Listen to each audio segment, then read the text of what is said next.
What's up, guys? Part-Time Gamer Dad here, and today I'm going to give you my predictions for WrestleMania 41 Night 2. Let's get right into it. We have a Women's Tag Team Championship match of the Judgment Day's Liv Morgan and Raquel Rodriguez taking on the Women's Intercontinental Champion of Lyra Valkyria and her tag team partner, Bayley. This match, it's kind of a bummer to me, man. Like, I really thought we could have told an interesting story if you would have got, like, the White Six, which is, like, where are they? But if the White Six had, like, Nikki Cross and Alexa Bliss kind of like reform their tag team and go against Judgment Day and do a lot of spooky stuff, like that could have been very interesting. But instead we're having the Intercontinental Champion in a tag team title match against a tag team who's been established for a while and a tag team who is seemingly paired up because they were kind of quasi-feuding over the champion's title, and now through a whole like tag team battle royal, whatever it was, tournament, whatever. Now they're a team to get them on the WrestleMania card. It doesn't make any sense to me why they're the team going against the Judgment Day. Judgment Day wins. Liv Morgan, Raquel Rodriguez, that's the pick. That is the only right answer. You could have a heel turn here. I think that it would be better to just have miscommunication and kind of have Bayley continue to like go after the IC title, and eventually we have either Bayley or Lyra turn heel. I think Lyra would become light years more interesting if she had a heel turn, because her in her current iteration is just not engaging, not interesting, even as a champion. I think she's a fine wrestler, but you want to make her an interesting character, make us care about her as the title holder, turn her heel against Bayley. And maybe she does do that at WrestleMania. She's like, I already got a title. I don't need a second one, especially one that associates me with someone like you. But whatever happens, I see Liv Morgan and Raquel Rodriguez keeping their titles at WrestleMania. Next up, let's talk about my number 2 wrestler of all time. Yes, 2. He's in the second spot. My number 1 is Rock. Number 2, AJ Styles against Logan Paul. This has been a weird build up to this match. I actually predicted this match when I did my predicting the WrestleMania 41 card a couple of months ago. So happy and proud that this is actually happening. We just saw AJ Styles versus Karrion Kross on Raw. Solid match there. Love Karrion Kross, his character work. He got his old theme back with the whole presentation with Scarlett. Great. This match has really been dominated by Logan Paul in terms of the physical elements of like getting a beatdown on AJ Styles. AJ Styles has held his own in the promo work. There's been some great segments. There's been some not so great segments. The build has been weird and inconsistent. Because this is probably his last WrestleMania, because he has been on the receiving end of getting just beat down by Logan Paul throughout this entire feud, I'm predicting AJ Styles to defeat Logan Paul at WrestleMania. And I don't know if this feud is done. Maybe we write this into Backlash. Maybe we write this into Money in the Bank, Clash in Paris. There could be some fun gimmick elements of this that you build up to, and eventually maybe they meet in Money in the Bank. Maybe Logan Paul wins Money in the Bank. Maybe AJ Styles wins Money in the Bank, and then he gets to go wrestle for a title at his probably last SummerSlam, because he is getting up there in age, and he doesn't want to wrestle past 50. So this is almost kind of like a quiet retirement run for AJ Styles, and we're like celebrating John Cena, but let us not forget AJ Styles. He does not have much time left here in WWE. So all that being said, I would love to see this, and it's really hard to predict what's going to happen between these two, but I would love to see it. I'm just going to go with my heart on this one, AJ Styles to pick up the win.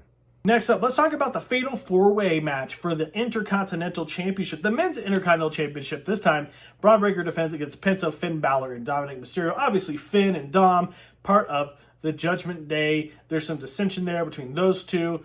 Penta and Braun have been having their own feud as well. That's been building up over time. They had that great IC title match a couple of weeks ago, interrupted by the Judgment Day, and we haven't seen Finn and Dom come to blows yet.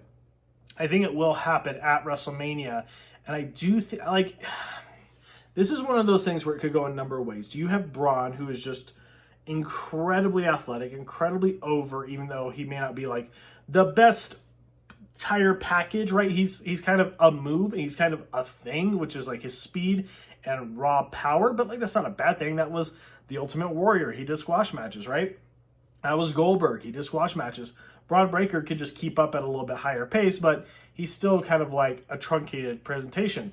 Does that work better in the main event scene? And so we want to get the mid-card title off of Braun Breaker. Maybe. Penta would be a great person to hold the IC title moving forward. It makes a lot of sense to have him win it. I think we're going to see a Judgment Day member win the title. And if I was going to pick, I would give it to Dirty Dominic Mysterio. And that is how we have Finn Balor get removed from the Judgment Day, having this new member of the Judgment Day that Dirty Dom has seemingly been trying to get to come into the Judgment Day to be the one to cost Finn the match. Dom hits the frog splash. 1, 2, 3. Give him a singles title. And then Finn and Dom can feud over it. And whoever this new Judgment Day member can be involved in that feud. Braun can go into the main event scene. Penta can go chase Dom. Maybe he's the one to take the IC title away from Dirty Dom. Maybe he goes towards Money in the Bank. There's a number of ways this can go. I'm just going out on a limb, and I'm going to say Dirty Dom to win the IC title. Next up, in a Sin City Street Fight, a pretty poorly built match, but it's going to happen. So we're going to talk about it very quickly. Damian Priest versus Drew McIntyre. It's got to be Drew McIntyre. Drew McIntyre needs this win. Damian Priest doesn't. And when you looked at like the Elimination Chamber match that determined the number one contender for the WWE title at WrestleMania, Damian Priest did kind of stick out a little bit as compared to the rest of the field, which is interesting because he's been a world champion. Logan Paul has not. Still, regardless, I think that he just doesn't have the same star power as all these other guys. Drew McIntyre had a banner year between 40 and 41, and I really think deserves this win and can propel him back into like the main event scene, the world title picture, which hopefully leads to a championship win. So real quick on this one, Drew McIntyre to kick Damian Priest's head clean off and pick up the win. Next up, let's talk about a match that isn't announced. We're going to have Randy Orton seemingly wrestle somebody, and probably on Sunday night because there's only 6 matches on night 2, and there are already 7 matches on night 1. So even out 7 matches on night 2. Who's he wrestle? If it's Solo Sikoa, Randy wins. And I just don't think it should be Solo Sikoa. I think Nick Aldis makes a lot of sense, and if Nick Aldis puts the tights back on, I still see Randy Orton winning that match. But if we get a return of somebody like a Malachi Black or a Miro, I see that returning superstar winning because it just makes a lot of sense. Put them over, coming back into the company, especially somebody like a Miro or Malachi Black who weren't treated well on their way out, and now they're coming back and they weren't treated well there. So like show them that, hey, we care about you. We want you to be here. We want you to flourish in the new ecosystem of WWE. So I think it depends on who he's facing, whether or not Randy Orton wins. If I had to pick, I would just say do Nick Aldis, because I think Nick Aldis, the story's already there. It's been going for a year and a half, as we saw by evidence of him like paying that fine a couple years ago, and they're using it again, and they seem to be building towards it. But if you're not going to do Nick Aldis, do Miro. He'll get a huge pop. He'll get a hero's welcome back into the WWE, and what a great way to welcome him back by having him beat arguably the like most popular superstar in WWE of the last like 10 years. John Cena, his popularity kind of went away about 8-10 years ago. Orton has continued to be huge. People are singing his songs still. Yes, Jey Uso's huge, but he's been huge in the last year. Orton is a mainstay. He's a cornerstone of this company, and he will continue. He just signed another 5-year deal. He will continue being that for the foreseeable future. So bring in Miro, have him win, and let's get Miro back. Well, we would call him Rusev. We get Rusev back into the United States Championship picture. We get him towards the main event scene. Let's get Rusev a world championship in his next run. That's what I want to see. I think that'd be huge. If we want to get a little crazy, we could throw Rey Fenix in there against Randy Orton, but I just don't see it happening. So depending on who it is, we'll determine the winner. But let's say Rusev and Rusev to win.